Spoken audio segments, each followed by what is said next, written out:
नमस्कार दोस्तों, आप देख रहे हैं HW न्यूज और मेरा नाम है सोनू कनौजिया।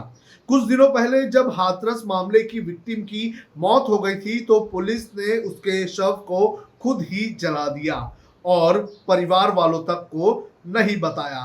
अब इसकी वजह क्या थी, इसका खुलासा यूपी सरकार ने सुप्रीम कोर्ट में दायर एक हलफनामे में किया है। आपको बता दें कि आज उत्तर प्रदेश सरकार की तरफ से सुप्रीम कोर्ट में एक एफिडेविट दायर की गई है और इस एफिडेविट में मांग की गई है कि इस मामले की जांच सीबीआई से करवाई जाए। आपको बता दें कि जब यह मामला तूल पकड़ रहा था उसके बाद उत्तर प्रदेश के मुख्यमंत्री योगी आदित्यनाथ ने सीबीआई जांच की बात कही थी और आज सुप्रीम कोर्ट में इस पूरे मामले को लेकर एफिडेविट भी दायर कर दी गई है। यूपी सरकार की तरफ से इस हलफनामे में कहा गया है कि यूपी सरकार चाहती है कि इस पूरे मामले की जो इन्वेस्टिगेशन है ये अच्छी तरह से हो और निष्पक्ष तरीके से इस पूरे मामले की जांच हो। साथ ही साथ अपनी इस एफिडेविट में पुलिस ने ये भी बताया है कि जब ये मामला सामने आया था 14 सितंबर को, उसके बाद से ही लगातार पुलिस हरकत में आ गई थी और पुलिस ने अपनी कार्रवाई शुरू कर दी थी। हलफनामे में ये भी कहा गया है कि जो इन्वेस्टिगेशन थी वो भी शुरू कर दी गई थी, साथ ही साथ आरोपियों को भी गिरफ्तार कर लिया गया था। अब हम आपको बताते हैं कि शव को आधी रात को जला देने पर योगी सरकार ने सुप्रीम कोर्ट में क्या कहा है।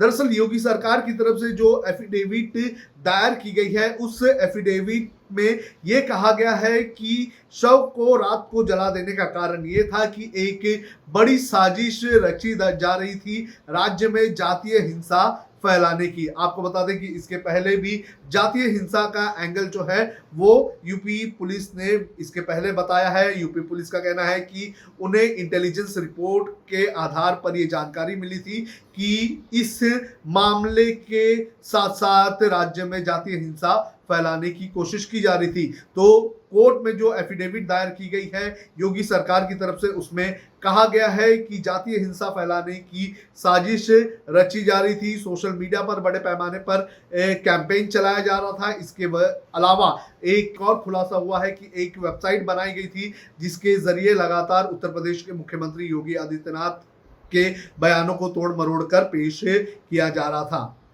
इस एफिडेविट में सरकार की तरफ से, योगी सरकार की तरफ से ये कहा गया है कि अगर शव को सुबह तक के लिए रोक लिया जाता, उसका अंतिम संस्कार नहीं किया जाता, तो हो सकता था कि राज्य में लॉ एंड ऑर्डर की सिचुएशन जो है वो और भी खराब हो सकती थी। योगी सरकार की तरफ से बताया गया कि लॉ एंड ऑर्डर की सिचुएशन खराब ना हो, इसके लिए योगी सरकार की तरफ से ये कदम उठाया गया और जो शव था उसे रात को जो है अग्नि दी गई। आपको बता दें कि यूपी पुलिस की तरफ से 4 लोगों को गिरफ्तार किया गया है। आज ये 4 लोगों को गिरफ्तार किया गया है। ये लोग जो हैं ये पीएफआई जो कि पॉपुलर फ्रंट ऑफ इंडिया नाम की जो संस्था है उससे जुड़े हुए हैं। जानकारी के मुताबिक ये जो 4 लोग हैं जिन्हें गिरफ्तार किया गया है ये दिल्ली से हाथरस के लिए जा रहे थे और इन्हें मथुरा में गिरफ्तार किया गया है। और पुलिस का यह कहना है कि इन लोगों के पास से पुलिस को कुछ लैपटॉप्स मिले हैं, कुछ पैम्पलेट्स मिले हैं जिसके जरिए जो है जातीय हिंसा फैलाने की कोशिश करने की कोशिश की जा रही थी। तो योगी सरकार लगातार ये कहने पर अड़ी हुई है कि इस पूरे मामले को लेकर जातीय हिंसा फैलाने की कोशिश की जा रही थी और जातीय हिंसा ना फैले इसको लेकर जो शव था, शव को आधी रात को ही अग्नि दे दी गई। आपको बता दें कि जिस तरह से ये पूरा का पूरा मामला सामने आया है इसको लेकर योगी सरकार जो है वो लगातार निशाने पर रही है। जिस तरह से पुलिस की इन्वेस्टिगेशन पर इस पूरे मामले को लेकर सवाल उठे थे, उसके बाद जो पीड़िता के शव को जला देने के बाद लगभग 3 दिन तक ना तो मीडिया ना तो जो विपक्ष था उसे जो है पीड़ित परिवार से मिलने का मौका नहीं दिया गया। तो इसको लेकर भी लगातार सवाल उठ रहे थे। वहीं अगर बात करें तो हाथरस के डीएम के ऊपर भी सवाल उठ रहे थे जिनके कुछ वीडियो सामने आए थे। उस वीडियो में वो कहीं ना कहीं परिवार वालों को ही नसीहत देते हुए नजर आए थे और कुछ वीडियोस में वो परिवार वालों को धमकाते हुए भी नजर आए थे। तो ऐसे कुछ वीडियोज भी सामने आए हैं जिसमें लगातार योगी सरकार और प्रशासन पर सवाल उठते रहे हैं। वहीं अगर इस पूरे मामले की अगर बात करें तो इस पूरे मामले को लेकर जो भीम आर्मी है, भीम आर्मी का ये कहना है कि जो पीड़ित परिवार है उसे वाय श्रेणी की सुरक्षा दी जाए, क्योंकि लगातार उनके ऊपर खतरा मंडरा रहा है। आपको बता दें कि 2 दिनों पहले भीम आर्मी के मुखिया चंद्रशेखर आजाद जो है उन्होंने परिवार से मुलाकात की थी। परिवार से मुलाकात करने के बाद उन्होंने ये मांग की थी कि इस पूरे मामले को लेकर जो परिवार है उसे सुरक्षा देनी चाहिए। इसके साथ साथ उन्होंने ये भी कहा था कि जिस गांव में ये पीड़ित परिवार रहता है वहां पर जो सवर्ण समाज के लोग हैं वो लगातार मीटिंग्स कर रहे हैं, पंचायत कर रहे हैं, और इसके बाद हो सकता है कि परिवार वालों के ऊपर खतरा बन जाए। और इसी को लेकर लगातार भीम आर्मी के मुखिया भी परिवार की सुरक्षा की मांग कर रहे हैं। वहीं दूसरी तरफ सीमा कुशवाहा जो निर्भया मामले में जो पीड़िता की वकील रही है, उन्होंने अब इस मामले की वकालत करने की बात कही है। आपको बता दें कि सीमा कुशवाहा ने पीड़ित परिवार से मुलाकात की थी और पीड़ित परिवार से मुलाकात करने के बाद जो वकालतनामा है उसके ऊपर उन्होंने दस्तखत कर लिया है। और अब इस पूरे मामले को लेकर सीमा कुशवाहा जो है वो जो केस है वो लड़ेगी। क्या कहना है सीमा कुशवाहा का, आप खुद ही सुनिए। देखिए, परिवार जो है, आज मैंने देखा उन लोगों से बात की, बहुत डरा हुआ था। उन लोगों की बातचीत से लग रहा है कि पहले तो बेटी उनकी जिसको मार दिया गया, जिसके साथ क्राइम हुआ, लेकिन उसके बाद एडमिनिस्ट्रेशन ने जला दिया, उनको अंतिम संस्कार करने का मौका नहीं दिया। उसके बाद अब देखिए कि किस तरीके का पूरी एरिया में दहशत भरा माहौल है। जो लोग इस केस में कल्प्रिट हैं, वो लोग उनके पेरेंट्स हैं, उनके समाज के लोग हैं, वो लोग प्रोटेस्ट पे प्रोटेस्ट कर रहे हैं कि साम दाम दंड भेद। तो ये क्या होता है साम दाम दंड भेद से? आप कैसे भी, अब वो मैटर जब ऑलरेडी इन्वेस्टिगेशन हो रहा है और उसमें ट्रायल होगा, उसके बाद चीज़ें सामने आ जाएंगी। जो दोषी होगा उसको सज़ा मिलेगी।